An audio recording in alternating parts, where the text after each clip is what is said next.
Okay, so this is part of our Bristol Elementary School Farm to School team. We came to the Institute last year, but we have lots of new members, which is really exciting. And some of them couldn't come today, and some of them aren't coming up front with us, but that's okay. Can you hear me? You guys are right in because they're getting into all right. too. Okay, so so what we did was we looked at our action plan from last year, where we had an action around a goal around cafeteria, classroom, garden, and community. And so one of our goals was to integrate farm food and nutrition into more learning environments. We first were able to get a beautiful custom-made cooking cart that was donated by a parent of a second grader, and in that first picture you can see it there. So that comes to our classrooms and people can cook right in the classrooms. There's a lot of taste testing that happened in classrooms, and sometimes kids would cook things and there would be taste testing in the cafeteria. And this was a funny little story. My classroom in the middle, I couldn't believe it, in June for their celebration, Beach Day, they wanted watermelon, raspberries, strawberries, and blueberries instead of ice cream. So that was pretty fun. I think that was a huge success, having more taste testing happening in the classrooms. And I guess sometimes your success is also your challenge, because I do feel like, we're a school of 275, is that right? I think 280. And so, I feel like I'd love to see the percentage of the taste testing increase. It sounds like we've heard that from a lot of other schools too. It's definitely a common challenge to get everybody on board, but it was fun to see what did happen this year. Nope. So we have actually, can you go back to that one for me? Thanks. We have actually had a school garden for a long time, thanks to our garden queen here, Andrea. And one of our goals was to use the school garden as a resource to support classroom, cafeteria, and community farm to school goals. So we use that. Andrea, do you want to talk about the school garden a little bit and how that works? So there's, I feel like that's super loud. There's 8 raised bed gardens that we got grants for. And the kids in different classrooms do all the planting. And then over the summer, that's a little bit of the tricky part. It becomes a little bit of me show.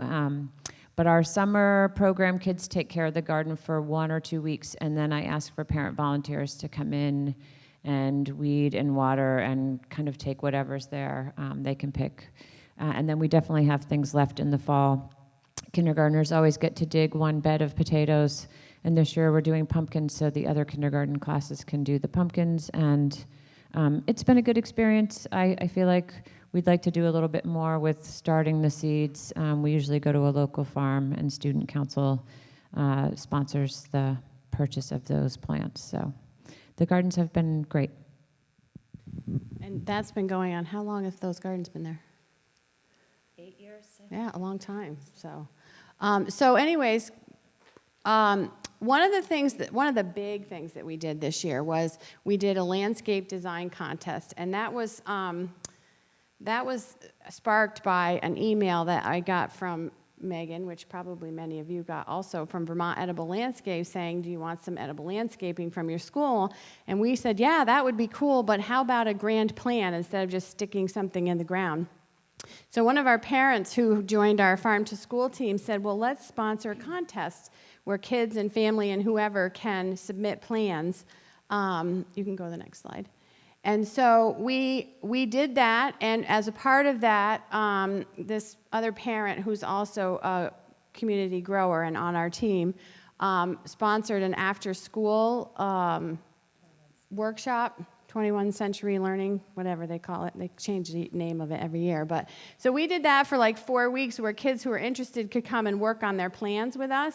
So we got about 25 plans and 45 different individuals, from individual kids, classrooms, family plans, and we selected 7 that we're going to work with Megan on to create a master plan for our schoolyard. So that's kind of a big that was a huge accomplishment, and we're really excited about that.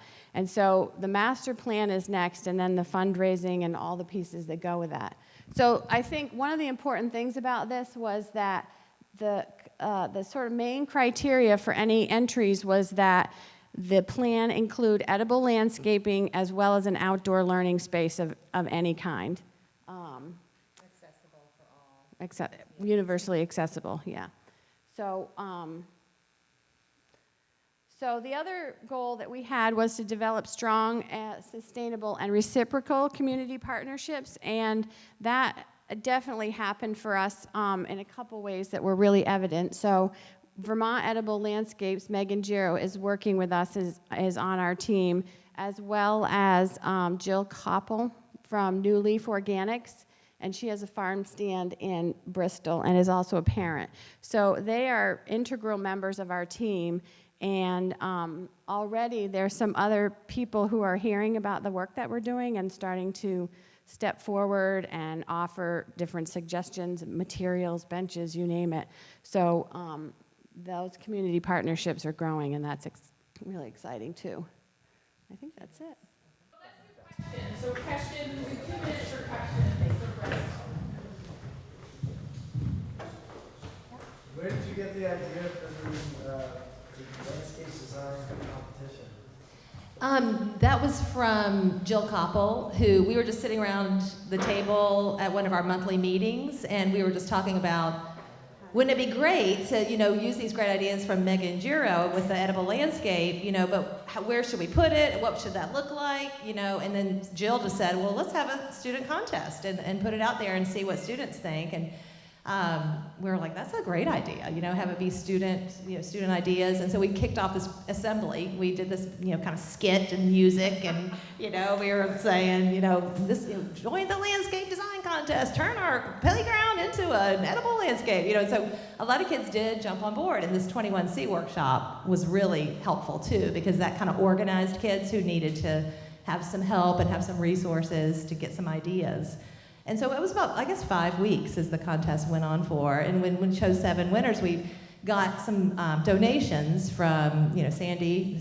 Her family owns a gardening business, and so we got some things there. And then our local hardware store donated some things, that we made baskets. And so each of the 7 winners got a little landscape designer startup basket that they got as a prize, and then everybody got a packet of seeds to take with them. So yeah, it was great. Now it's just finding the money to implement everything, but it'll work.